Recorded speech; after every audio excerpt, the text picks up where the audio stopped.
ചില ആൾക്കാരുണ്ട്, എത്ര കിട്ടിയാലും എത്ര കൊണ്ടാലും അവർ പഠിക്കില്ല. അത്തരത്തിൽപ്പെട്ട ആളുകളാണ് CPM-കാർ, അന്തം കമ്മികൾ. കുറച്ചു മുമ്പാണ് മാതൃഭൂമി ന്യൂസിലെ അഭിലാഷ് മോഹൻ ആരോഗ്യമന്ത്രി വീണ ജോർജിനെ ഇൻ്റർവ്യൂ ചെയ്യുന്നത്. നമുക്കറിയാലോ, വീണ ജോർജിൻ്റെ കഴുത്ത് KSUക്കാർ പിടിച്ചൊടിച്ചു, തിരിച്ചു, വളച്ചു, ഇടിക്കട്ട കൊണ്ട് ഇടിച്ചു. ഗവൺമെൻറ് പറഞ്ഞത് എന്തോ ഒരു ആയുധം കൊണ്ട്, ആയുധം എന്താണെന്ന് അദ്ദേഹത്തിന് അറിയില്ല, എന്തോ ഒരു ആയുധം കൊണ്ട് അടിച്ചു. ഇങ്ങനെയൊക്കെയാണ് ഇവർ കള്ളങ്ങൾ പെരും കള്ളങ്ങൾ പറഞ്ഞത്. പക്ഷേ അവിടെ നിരവധിയായ ക്യാമറകൾ, CCTV ക്യാമറകൾ, ഇതിലൊന്നും അത്തരം ദൃശ്യങ്ങളില്ല. പകരം നമ്മളൊക്കെ കണ്ടത് ആരോഗ്യമന്ത്രി KSU എന്താ പറയുക, കരിങ്കൊടിയുമായി എത്തിയ പ്രതിഷേധക്കാർക്ക് നേരെ ഈറ്റപ്പുലിയെ പോലെ ചാടിക്കേറുകയാണ്. വരുന്നടാ നിങ്ങൾക്ക് പേടിത്തൊണ്ടന്മാരോ എന്നൊക്കെ പറഞ്ഞിട്ട്, എന്ന് പറഞ്ഞാൽ ആരോഗ്യമന്ത്രിയെ നിയന്ത്രിക്കാനായിരുന്നു പോലീസുകാർ പണിപ്പെട്ടത്. ആരോഗ്യമന്ത്രിയുടെ അടുത്തുപോലും പ്രതിഷേധക്കാരും എത്തിയത് നമ്മൾ ഈ ദൃശ്യങ്ങളിലൊന്നും കണ്ടില്ല. അങ്ങനെയാണ് ഇവർക്ക് എന്തോ ഭയങ്കര കഴുത്താകെ ഒടിഞ്ഞു തൂങ്ങി എന്നൊക്കെ പറഞ്ഞിട്ടാണ് ഇവരെ പരിയാരം മെഡിക്കൽ, അതിൻ്റെ ആദ്യം കണ്ണൂർ ജില്ലാ ആശുപത്രിയിൽ പ്രവേശിപ്പിക്കുന്നു. അത് കഴിഞ്ഞിട്ട് പരിയാരം മെഡിക്കൽ കോളേജിൽ പ്രവേശിപ്പിക്കുന്നു. അവിടെ 13 അംഗ, അവിടുത്തെ ഏറ്റവും ഉന്നതരായ വ്യത്യസ്ത ഡിപ്പാർട്ട്മെൻറ്റുകളിലെ ഡോക്ടർമാരുടെ ഒരു മെഡിക്കൽ ബോർഡ് രൂപീകരിക്കുന്നു. അവർ പരിശോധിക്കുന്നു, അവർ MRI സ്കാനിങ് നിർദ്ദേശിക്കുന്നു, MRI സ്കാൻ എടുക്കുന്നു. അപ്പോഴാണ് എന്തെല്ലോ കശേരിക്കൾ, സമ്മർദ്ദം, അതിൻ്റെ മൂലാഗ്രം തകർന്നു എന്നൊക്കെ പറഞ്ഞിട്ട് നമുക്കറിയില്ല. അത്തരം റിപ്പോർട്ടുകളൊക്കെയാണ് വന്നത്. അവരെന്നിട്ട് പറയുന്നു ദീർഘനാൾ വിശ്രമം വേണം, വളരെ ഗുരുതരമായ പരിക്കാണ് എന്നൊക്കെ ഡോക്ടർമാർ പറയുന്നു. പക്ഷേ സംഭവിച്ചെന്താ? ഇങ്ങനെ പറഞ്ഞതിൻ്റെ പിറ്റേന്ന് പുലരും മുമ്പ് 4 മണിക്ക് വീണ ജോർജ് ICUവിൽ നിന്ന് നേരെ വീട്ടിലേക്ക് കാറിൽ പുറപ്പെടുകയാണ്. ഒന്ന് ആലോചിച്ച് നോക്കണം നിങ്ങൾ. അപ്പോൾ അതോടുകൂടി തന്നെ വീണ ജോർജ് പറയുന്നത് 100%, 101% കള്ളത്തരമാണ് എന്ന് പൊതുസമൂഹം മനസ്സിലാക്കി കഴിഞ്ഞു. കഴുത്തിന് എന്തെങ്കിലും ചെറിയൊരു വേദനയോ കഴുത്തിന് ഉൾക്കമുള്ള ആൾക്കാർ കാറിൽ, നിങ്ങളൊന്ന് ആലോചിച്ച് നോക്കണം, കണ്ണൂരിൽ നിന്ന് കാറിൽ കയറി ഇവർ തിരുവനന്തപുരത്തേക്ക് പോകുകയാണെന്നാണ് ആദ്യം നമ്മൾ മനസ്സിലാക്കിയത്. പക്ഷെ ഇവർ പോയത് പത്തനംതിട്ടയിലെ വീട്ടിലേക്കാണ്. കണ്ണൂരിൽ നിന്ന് പത്തനംതിട്ടയിലെ മന്ത്രിയുടെ വീട്ടിലേക്ക് ഏതാണ്ട് ഒരു 400 കിലോമീറ്റർ ദൂരം കാറിൽ കഴുത്ത് പെടലി വെട്ടിയ, അല്ലെങ്കിൽ പെടലിക്ക് ഇത്രയും അസുഖമുള്ള ഒരു മന്ത്രി യാത്ര ചെയ്യുക എന്ന് പറഞ്ഞാൽ അതിൻ്റെ അർത്ഥം മന്ത്രിക്ക് കഴുത്തിനൊരു തകരാറുമില്ല എന്നുള്ളതാണ്. അങ്ങനെ വല്ലതും ഉണ്ടായിരുന്നെങ്കിൽ, ഇനി പോട്ടെ, വീട്ടിൽ പോയി വിശ്രമിക്കാനാണെങ്കിൽ ആംബുലൻസ് ഉണ്ടായിരുന്നല്ലോ, ആംബുലൻസിൽ പോകാലോ. മുഖ്യമന്ത്രിയുടെ കണ്ടത്തിൽ നിർത്തിയിട്ട്, തായ്ക്കണ്ണി തറവാട്ടിലെ കണ്ടത്തിൽ നിർത്തിയിട്ട് ഒരു ഹെലികോപ്റ്റർ ഉണ്ടല്ലോ. വീണ ജോർജ് ഒന്ന് പറഞ്ഞാൽ കാരണബോധം എത്തിച്ചു കൊടുക്കില്ലേ? അപ്പം അതൊന്നും ചെയ്തില്ല. ഇത് പുലർച്ചെക്കാണ് പോയത് എന്ന് പറഞ്ഞാൽ ആരും അറിയാതെ രക്ഷപ്പെടുകയായിരുന്നു. പോട്ടെ, അതൊക്കെ നമ്മൾ കണ്ടതാണ്. ഇതൊക്കെ കേരളീയ സമൂഹം കണ്ട് ഇവിടുത്തെ എല്ലാ ആൾക്കാർക്കും മനസ്സിലായി ഈ അമ്മ പറഞ്ഞത് 100% കള്ളത്തരമാണ് എന്ന് എല്ലാവർക്കും മനസ്സിലായി. അന്തംഗമ്മികൾക്കും മനസ്സിലായി. പക്ഷെ അന്തംഗമ്മികൾക്ക് ഇത് പുറത്തു പറഞ്ഞുകൂടാ. അതുകൊണ്ടാണ് ഗോവിന്ദൻ ഇന്നലെയും പറഞ്ഞത് ഇത് ഗറില്ല ആക്രമണമാണ്. പെട്ടെന്ന് നമുക്ക് എന്താ പറയുക, ചാടി വീഴുകയാണ് ഗറില്ല ആക്രമണ രീതി. നന്നായിട്ട് ഇവർക്ക് അറിയാം. ഇവരാണല്ലോ ഗറില്ല ആക്രമണത്തിന്റെ ഉപജ്ഞാതാക്കളും അതിന്റെ പ്രയോക്താക്കളും. ഏതായാലും KSUക്കാർ നടത്തിയത് ഗറില്ല ആക്രമണമാണെന്ന് ഗോവിന്ദൻ പറഞ്ഞു. ഗോവിന്ദൻ അതിന്റെ തലേ ദിവസം പറഞ്ഞത് കഴുത്ത് പിടിച്ചു ഒടിച്ചു തിരിച്ചു എന്നൊക്കെയാണ്. MV ജയരാജൻ പറഞ്ഞത് വധശ്രമം, KK രാഗേഷ് പറഞ്ഞത് വധശ്രമം, ചാടി വീണ് കൊല്ലാൻ വേണ്ടി ശ്രമിച്ചു എന്നൊക്കെയായിരുന്നു. ഒക്കെ പൊട്ടിപ്പൊളിഞ്ഞ് നാറി അല്ലേ. കുറച്ചു മുമ്പ് മാതൃഭൂമിയിലെ അഭിലാഷ് മോഹൻ വീണ ജോർജുമായി അഭിമുഖം നടത്തുകയാണ്. വീണ ജോർജ് കഴുത്തിൽ ഇങ്ങനെ മറ്റേ നെക്ക് കോളറൊക്കെ ഘടിപ്പിച്ചിട്ട് കഴുത്തൊക്കെ ഇങ്ങനെ 90 ഡിഗ്രിയിൽ ഇങ്ങനെ പൊന്തിച്ച് വെച്ചിട്ടാണ് വീണ ജോർജ്. വളരെ ആയാസപ്പെട്ടു എന്ന് തോന്നും. നല്ല അഭിനയമാണ് കേട്ടോ. കാരണം ഈ എന്താ പറയുക, ഈ അഭിമുഖത്തിലൊക്കെ നിങ്ങൾ കാണണം. ഇപ്പം ഇങ്ങനെ സോഷ്യൽ മീഡിയയിൽ ഇങ്ങനെ വൈറലായിക്കൊണ്ടിരിക്കുകയാണ്. കാരണം എല്ലാവർക്കും കൗതുകം, എന്താണ് വീണ ജോർജ് ഇനി എന്താണ് പറയാനുള്ളത്. വീണ ജോർജിന്റെ ഗൺമാൻ പറഞ്ഞത്, അതായത് വീണ ജോർജിന്റെ അടുത്ത് നിൽക്കുന്ന ഗൺമാൻ മൊഴി നൽകിയത് ഒരായുധം കൊണ്ട് ആഞ്ഞടിച്ചു എന്നുള്ളതാണ്. ആയുധം ഏതാണെന്ന് ഗൺമാൻ കണ്ടില്ല. അപ്പൊ ആയുധം ഏതാണെന്ന് ഗൺമാൻ കണ്ടില്ലെങ്കിൽ വീണ ജോർജ് കാണണമല്ലോ. അപ്പം അഭിലാഷ് മോഹൻ തീർച്ചയായും വീണ ജോർജിനോട് ചോദ്യങ്ങൾ ചോദിക്കുമ്പോൾ മിനിമം ചോദിക്കേണ്ട ചോദ്യം എന്ത് ആയുധം കൊണ്ടായിരുന്നു മിനിസ്റ്ററെ അടിച്ചത് എന്നാണ് ചോദിക്കേണ്ടത്. പക്ഷെ അഭിലാഷ് മോഹൻ അങ്ങനെ ചോദിച്ചതായി ഞാൻ കേട്ടില്ല. കാരണം ഇത് കഷ്ടമായിട്ടാണ് ഞാൻ ഈ എന്താ പറയുക മാതൃഭൂമി ഓൺലൈനിൽ കണ്ടത്. അങ്ങനെ ചോദിച്ചില്ല. അഭിലാഷ് മോഹൻ വളരെ വിനീത വിധേയനായിട്ടാണ് എന്ന് പറഞ്ഞാൽ അഭിലാഷ് മോഹൻ വെളുപ്പിക്കുകയാണ്. മന്ത്രിയെ വെളുപ്പിക്കാനുള്ള ദൗത്യം ഏറ്റെടുത്തത് അഭിലാഷ് മോഹനാണ്. അപ്പൊ അഭിലാഷ് മോഹന്റെ ഓരോ ചോദ്യങ്ങളും മന്ത്രിയെ വെളുപ്പിക്കലാണ്. വളരെ ഭക്തി ആദരപൂർവ്വം അങ്ങനെ ചോദിച്ചോട്ടെ. മന്ത്രിയെ കാണുമ്പോൾ ബഹു ബഹു ബഹു അങ്ങനെയാണ് ആദ്യം നമ്മളിങ്ങനെ നായ്ക്കളെ പോലെ കുറയ്ക്കണം. അങ്ങനെ ബഹു ബഹു മന്ത്രിയെ കാണുമ്പോൾ അഭിലാഷ് മോഹന് എന്താ പറയാ, മന്ത്രിയോടുള്ള അമിതമായ ആദരവോ വിധേയത്വം ഒക്കെ ഉണ്ടായിക്കോട്ടെ. പക്ഷെ അഭിലാഷ് മോഹന്റെ ചോദ്യങ്ങൾക്ക് മന്ത്രി പറഞ്ഞ മറുപടി കേട്ടിട്ടുണ്ടല്ലോ, പെറ്റതുള്ള സൈക്കിളാണ്. നമ്മൾ പറയാറില്ലേ പെറ്റതുള്ള സൈക്കിളാന്ന്, പെറ്റതുള്ള സൈക്കിൾ കേട്ടോ. അമ്മാതിരി അമ്മാതിരി. കാരണം ഈ ചില ആൾക്കാരുണ്ട് വായെടുത്ത കള്ളത്തിലേ പറയുള്ളൂ, വായ തുറന്നാൽ കള്ളത്തിലേ പറയുള്ളൂ. ഇവരുടെ വായിന് അതേ വരുള്ളൂ. അതായത് ഒന്ന് അഭിലാഷ് മോഹൻ ചോദിക്കുന്നുണ്ട്, എന്താ പറയാ, മിനിസ്റ്റർ ഈ പ്രക്ഷോഭകർക്ക് നേരെ, ഈ പ്രതിഷേധക്കാർക്ക് നേരെ ഇങ്ങനെ എന്താ പറയാ ആക്രോശിച്ചുകൊണ്ട് ചെന്നല്ലോ, അപ്പം മിനിസ്റ്ററെ പോലീസുകാർ ഇങ്ങനെ തടയുന്നുണ്ടല്ലോ എന്നൊക്കെ ചോദിച്ചപ്പോൾ ഈ അമ്മ കിടന്ന് ഉരുളുകയാണ്. അല്ല, എൻ്റെ ശരീരം വേദനിച്ചു. ഇതിന്റെ ഏറ്റവും വലിയ രസം, വീണ ജോർജ് ഈ അഭിമുഖത്തിൽ ഒരിടത്തും പറയുന്നില്ല എന്നെ ഇന്ന ആയുധം കൊണ്ട് എൻ്റെ കഴുത്തിന് അടിച്ചു എന്ന് പറയുന്നില്ല കേട്ടോ. അത് അത്രയും സമാധാനം. പറയുന്നത് എന്താന്ന് വെച്ചാൽ, അങ്ങനെ വീണ ജോർജ് പറയുന്നത് എന്താണെന്ന് വെച്ചാൽ 2 സംഘങ്ങളായിരുന്നു വന്നത്. അതിൽ ആദ്യത്തെ ഒരു സംഘം, ഇവരെ വിഷ്വൽസ് കണ്ടിട്ടായിരിക്കും പറയുന്നത്, ഒരാളിങ്ങനെ കരിങ്കൊടി വീശിക്കൊണ്ട് ഒരു നീല ഷർട്ടുകാരൻ വന്നു, അല്ല കറുത്ത ഷർട്ടുകാരൻ ആരോ ഒരാൾ വന്നു. പിന്നെ അതിന് ശേഷം കരിങ്കൊടി ഇല്ലാതെ ഒരു വെള്ള ഷർട്ടുകാരൻ വന്നു. ഈ വെള്ള ഷർട്ടുകാരൻ വന്നു എന്ന് പറയുന്ന ഒരു നറേഷൻ MV ജയരാജനാണ് പറഞ്ഞത്. ഇയാളാണ് ആക്രമിച്ചതെന്നാണ് MV ജയരാജൻ പറഞ്ഞു കേട്ടോ. ഇയാളാണ് വധശ്രമം നടത്തിയതെന്നാണ് പറഞ്ഞത്. അപ്പം വീണ ജോർജ് പറയുന്നു അയാളാണ് ഉള്ളിലേക്ക് വന്നത് എന്ന് പറഞ്ഞു. പക്ഷെ അയാൾ എൻ്റെ അടുത്തെത്തി എന്ന് പറയും. വീണ ജോർജ് ഈ അഭിമുഖത്തിൽ പറയുന്നത് ആ വെള്ള ഷർട്ടുകാരൻ എൻ്റെ അടുത്തെത്തി, അത്രേ പറയുന്നുള്ളൂ കേട്ടോ. അടുത്തെത്തി കഴിഞ്ഞിട്ട് ഇയാൾ എന്ത് ചെയ്തു എന്ന് പറയുന്നില്ല കേട്ടോ. അത്രയും സമാധാനം. ഇയാൾ വന്നിട്ട് എന്റെ കഴുത്ത് പിടിച്ചു എന്നോ, കഴുത്ത് പിടിച്ച് തിരിച്ചു എന്നോ, കഴുത്തിൽ ഇടിച്ചു എന്നോ, ഇടിക്കട്ട കൊണ്ട് ഇടിച്ചു എന്നൊന്നും തൽക്കാലം വീണ ജോർജ് പറഞ്ഞിട്ടില്ലേ. ഇയാൾ അടുത്തെത്തി. അപ്പോൾ എനിക്ക് വേദന തുടങ്ങി. അപ്പൊ ഞാൻ ആക്രോശിച്ച് ചാടിയത് എനിക്ക് വേദന തുടങ്ങിയപ്പോഴാണ്, എനിക്ക് വേദനിച്ചപ്പോഴാണ്. വേദനിക്കാനുള്ള കാരണം എന്താ മിനിസ്റ്ററെ? അഭിലാഷ് മോഹൻ അത് ചോദിച്ചില്ല. പക്ഷെ വീണ ജോർജ് പറയുന്നത് എന്താണെന്ന് വെച്ചാൽ, ഈ വെള്ള ഷർട്ടുകാരൻ അടുത്തെത്തിയപ്പോൾ എനിക്ക് വേദനിച്ചപ്പോൾ ഞാൻ ആക്രോശിച്ചു. ഓക്കെ, ശരി, നമുക്ക് മനസ്സിലാക്കാം, വേദനിച്ചപ്പോൾ ആക്രോശിച്ചിട്ടുണ്ടാവും. അതിനിടയ്ക്ക് വീണ ജോർജ് പറഞ്ഞ ഏറ്റവും വലിയ കള്ളത്തരം എന്താണെന്ന് അറിയോ? പച്ചക്കള്ളം, പെരുന്നോണം. അതായത് വീണ ജോർജ് അഭിലാഷ് മോഹൻ ചോദിക്കുന്നുണ്ട്, നമുക്ക് കിട്ടിയ വിഷ്വൽസ് മുഴുവനും ഈ പ്രതിഷേധക്കാർ വരുന്നുണ്ട്, അവരെ പോലീസ് തള്ളി നിൽക്കുന്നുണ്ട്, മിനിസ്റ്ററുടെ ചുറ്റും പോലീസ് ഉണ്ട്, അവരൊന്ന് അടുത്തെത്തിയതായി വിഷ്വൽസിൽ ഇല്ലല്ലോ എന്ന് പറയുമ്പോൾ ഈ പെരുന്നുണച്ചി എന്താ പറയുന്നത് അറിയോ? ആ ക്യാമറകളൊക്കെ അവരുടേതായിരുന്നല്ലോ എന്നാണ് എനിക്ക് മനസ്സിലായത്. അവിടെ ഉണ്ടായിരുന്ന ഈ വീഡിയോ ക്യാമറകളൊക്കെ അവരുടേതായിരുന്നല്ലോ, അതുകൊണ്ട് അവരത് മുഴുവൻ കാണിക്കില്ലല്ലോ എന്ന്. ആരുടേത്? അവിടെയുള്ള ക്യാമറകൾ മുഴുവൻ റിപ്പോർട്ടർ ടിവിയുടെയും കൈരളി ടിവിയുടെയും ഉൾപ്പെടെയുള്ള ഈ ചാനലുകാരുടെ വീഡിയോ ക്യാമറകൾ മുഴുവനും അവരുടേതായിരുന്നില്ല. ഏതവരുടെ? KSCക്കാരുടേത്. അപ്പൊ KSCക്കാരുടെ ക്യാമറകളായിരുന്നോ ഈ പത്രക്കാരൊക്കെ ഉപയോഗിച്ചത്? നമ്മൾ ഈ വ്യത്യസ്ത ചാനലുകളിലൊക്കെ കണ്ടല്ലോ, ഈ കൈരളിക്കാരൊക്കെ തലകുത്തി പറഞ്ഞിട്ടും, അല്ലെ, കൈരളിയും റിപ്പോർട്ടറും തലകുത്തി പറഞ്ഞിട്ടും അത്തരൊരു വിഷ്വൽസ് പോലും കിട്ടിയില്ല. അപ്പോഴാണ് തെറ്റിദ്ധരിപ്പിക്കാനൊക്കെ നോക്കി. അതായത് ഗവൺമെന്റ് ഒരു ഷർട്ടിന്റെ കഷ്ണം കണ്ടിട്ട് ഇവിടെയാണ് കരിങ്കൊടി വന്നത്, ഇയാളാണ് അടിച്ചതെന്നൊക്കെ പറയാനൊരു ശ്രമം ജയരാജന്റെ നേതൃത്വത്തിൽ, MV ജയരാജന്റെ നേതൃത്വത്തിൽ നടത്തി നോക്കി. പക്ഷെ പൊളിഞ്ഞു പോയി. അപ്പൊ ഈ ക്യാമറക്കാരുടെ ഒന്നും, നമ്മുടെ ഈ ദൃശ്യമാധ്യമങ്ങളുടെ ക്യാമറക്കാരുടെ ഒന്നും ദൃശ്യങ്ങളിൽ ഇത് പതിഞ്ഞിട്ടില്ല. മാത്രമല്ല റെയിൽവേയുടെ CCTV ദൃശ്യങ്ങൾ നോക്കിയപ്പം അതിലും ഇത്തരത്തിലുള്ള ദൃശ്യങ്ങളില്ല. എന്നിട്ട് ഈ പെരുന്നുണച്ച് പറയാമല്ലോ ഇതൊക്കെ അവരുടെ ക്യാമറയാണ്. ഈ ഇങ്ങനെ കള്ളത്തരം പറയുന്ന ഒരാളെ നിങ്ങൾ കണ്ടിട്ടുണ്ടോ? ഞാൻ കണ്ടില്ല.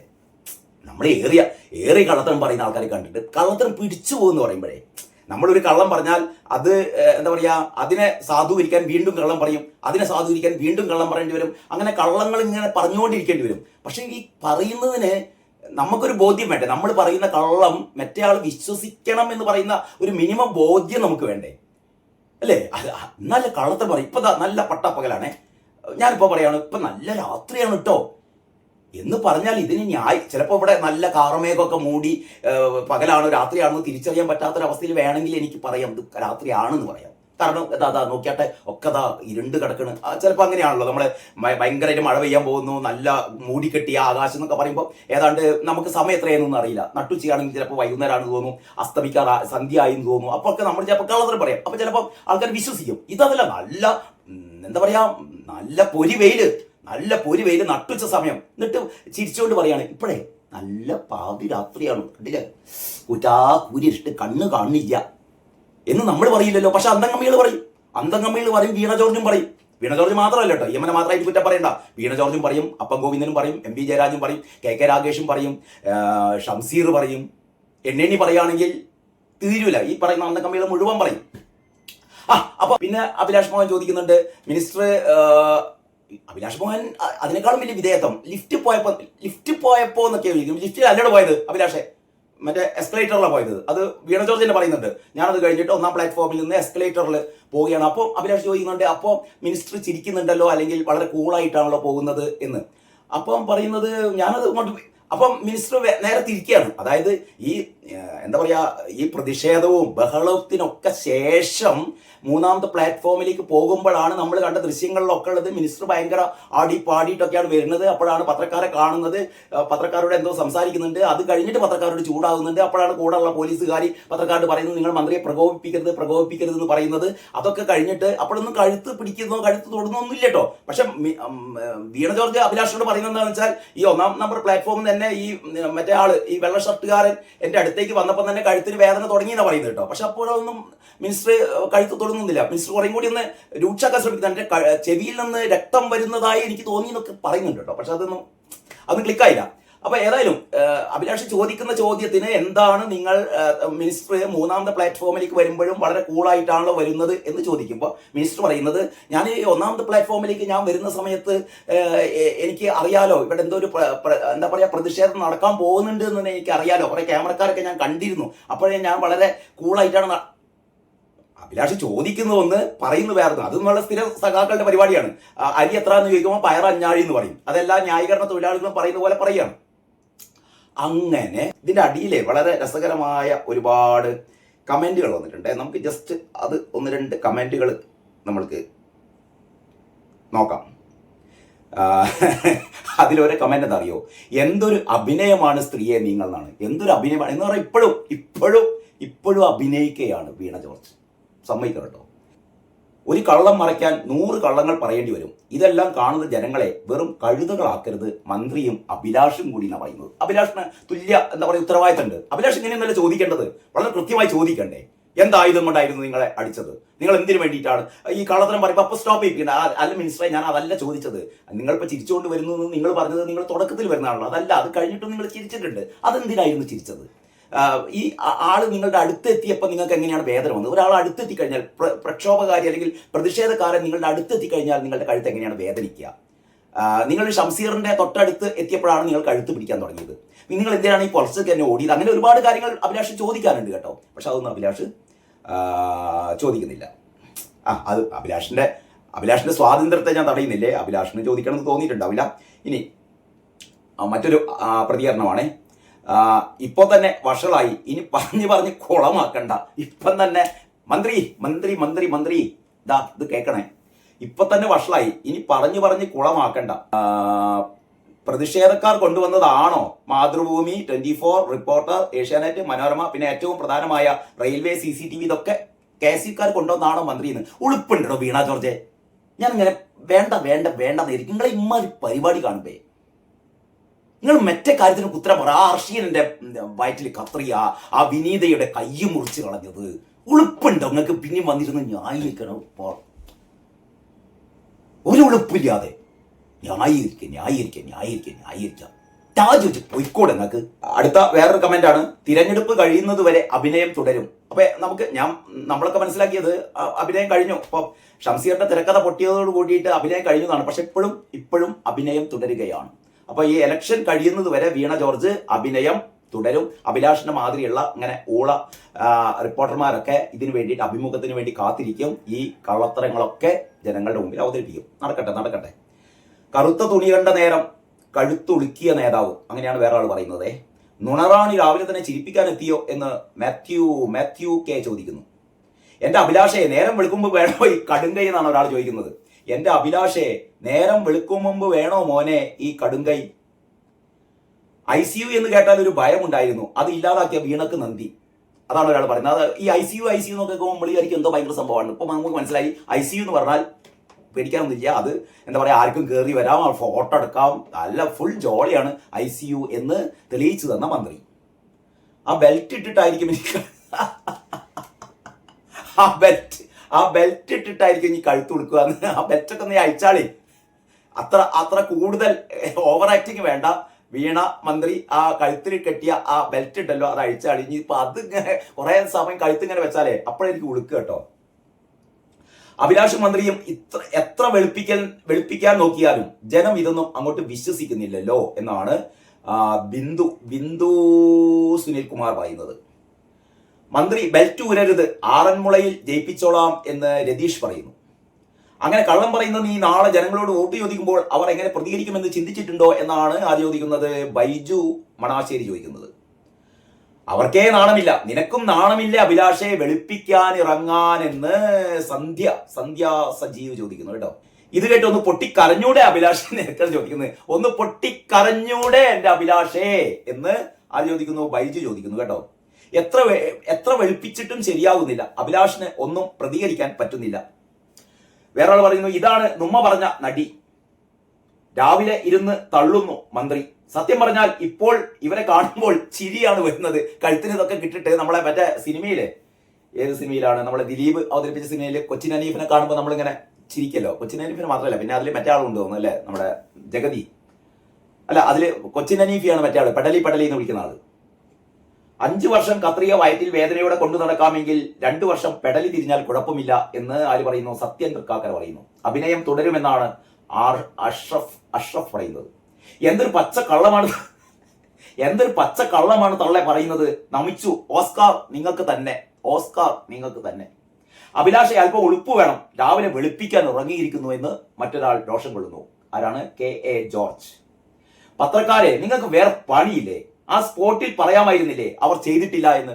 യഥാർത്ഥത്തിൽ പത്രക്കാര് യഥാർത്ഥത്തിൽ ചെയ്യേണ്ടത് അതാണ്. ഈ ദൃശ്യങ്ങളൊക്കെ കാണിച്ചിട്ട് അവർ പറയാനായിരുന്നു, KFC-കാര് ഇവരെ ഒന്നും ചെയ്തിട്ടില്ല, ഇത് കള്ളത്തരമാണ്, അഭിനയമാണെന്ന് പറയാൻ ചങ്കൂറ്റമുള്ള ഒരു പത്രക്കാരുണ്ടായിരുന്നില്ല, ഒരു മാധ്യമ പ്രവർത്തകർ ഉണ്ടായിരുന്നില്ല. അതിനൊക്കെ പറഞ്ഞു കഴിഞ്ഞാൽ പരസ്യം കിട്ടില്ലല്ലോ. ഇതെല്ലാം ജനങ്ങൾക്കറിയാം. വേറൊന്ന്, ഷക്കീർ പറയുന്നു, സംസാരത്തിൽ അഭിലാഷിനേക്കാൾ ഉഷാർ. പെടലി വിളിക്കിട്ടും സംസാരത്തിൽ അഭിലാഷിനേക്കാൾ ഉഷാറാണെന്ന് പറയുന്നത്.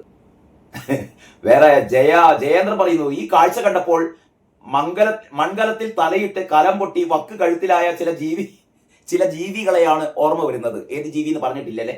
ആ ജീവി ഏതാണെന്ന് പറയണമെങ്കിൽ നമ്മുടെ ചിന്താ ജെറോമിനോട് ചോദിച്ചാൽ മതി.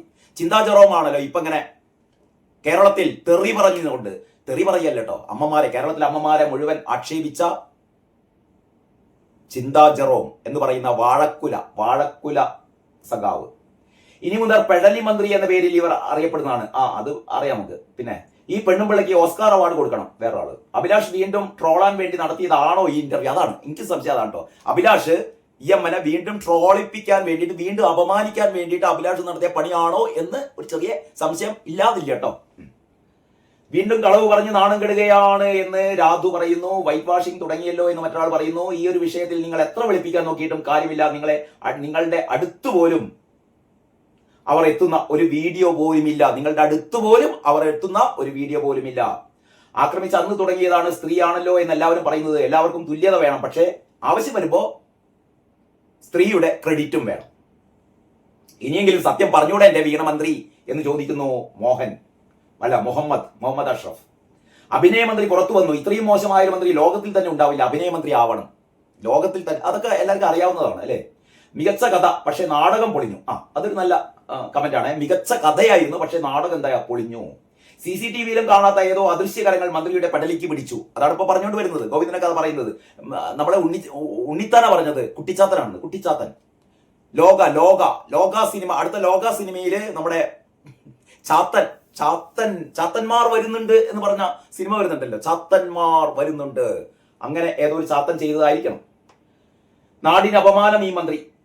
സിമ്പിളായി ഉത്തരം പറഞ്ഞൂടെ? നിങ്ങൾക്ക് എങ്ങനെ പരിക്ക് പറ്റി? അത് പറയാൻ പറ്റില്ല, കാരണം അങ്ങനെ ഒരു പരിക്ക് അവിടെ ഉണ്ടായിട്ടില്ല. അവരുടെ ക്യാമറ പോട്ടെ, CCTV ഉണ്ടല്ലോ, അവിടെ നിന്ന് ഒരു തെളിവ് കൊണ്ടുപോവാ. ഇതൊരുമാതിരി പശുവിനെ പറ്റി ചോദിക്കുമ്പോൾ പശുവിന്റെ കയറിട്ട് കെട്ടി, തെങ്ങിൽ കെട്ടി, തെങ്ങിനെ പറ്റി സംസാരിക്കുന്ന പോലെ ഉണ്ടല്ലോ. അഭിലാഷേട്ടനെ സമ്മതിക്കണം, ചിരിക്കാതെ പിടിച്ചിരുന്ന് കളഞ്ഞല്ലോ എന്നാണ്. അത് പൊളിച്ചിട്ടോ. അഭിലാഷ് ഈ മറുപടിയൊക്കെ കേട്ടിട്ട് ചിരിച്ചു പോകേണ്ടതാണ്, പക്ഷെ ചിരിച്ചില്ല. അഭിലാഷ് സമ്മതിക്കണം. പിന്നെ ഈ നൂറുകണക്കിന് കമന്റുകളാണ്. ഈ കമന്റുകളിലൊന്നും, ഇത് ഏറ്റവും വലിയ രസം എന്താ അറിയോ, ഈ കമന്റുകളിലൊന്നും വീണ ജോർജിന് അനുകൂലമായ കമന്റുകൾ ഇല്ല എന്നുള്ളതാണ്. അപ്പൊ ചുരുക്കി പറഞ്ഞാൽ അന്തംഗമികൾക്ക് വരെ മനസ്സിലായിട്ടുണ്ട് ഈ അമ്മ പറഞ്ഞത് പച്ചക്കള്ളമാണ്, നുണയാണ്, നുണകൾ ഇങ്ങനെ ആവർത്തിച്ചു കൊണ്ടിരിക്കുകയാണ് ഓരോ ദിവസം. ഞാൻ എൻ്റെ പ്രിയപ്പെട്ട സഖാക്കളോട്, നല്ല സഖാക്കളോട് കാര്യം പറയാണ്, ഈ അമ്മനോട് മിണ്ടായിരിക്കും പറയണം കേട്ടോ. ഈ അമ്മ ഓരോ പ്രാവശ്യം വായ തുറന്നു കഴിഞ്ഞാൽ നിങ്ങൾക്ക് കിട്ടാനുള്ള വോട്ടുകളാണ് പോകുന്നത് കേട്ടോ, അതൊന്ന് ഓർമ്മിക്കണേ. വീണ്ടും വീണ്ടും വീണ്ടും കള്ളത്തരം പറയുമ്പോൾ അത്രമാത്രം ഇവരോടുള്ള പുച്ഛം, വെറുപ്പ്, പരിഹാസം ഇതൊക്കെയാണ് ജനങ്ങൾക്കുള്ളത്. അത് തന്നെയെങ്കിലും തിരിച്ചറിയണം കേട്ടോ. അതിനുള്ള ബോധം വിവരം നിങ്ങൾക്കില്ലേ? കഷ്ടം. ബാക്കി വിശേഷങ്ങൾ നമുക്ക് അടുത്ത വീഡിയോയിൽ പറഞ്ഞു തുടങ്ങിയാൽ തീരില്ല. അതുകൊണ്ടാണ് കേട്ടോ തൽക്കാലം ഇവിടെ നിർത്തുകയാണ്.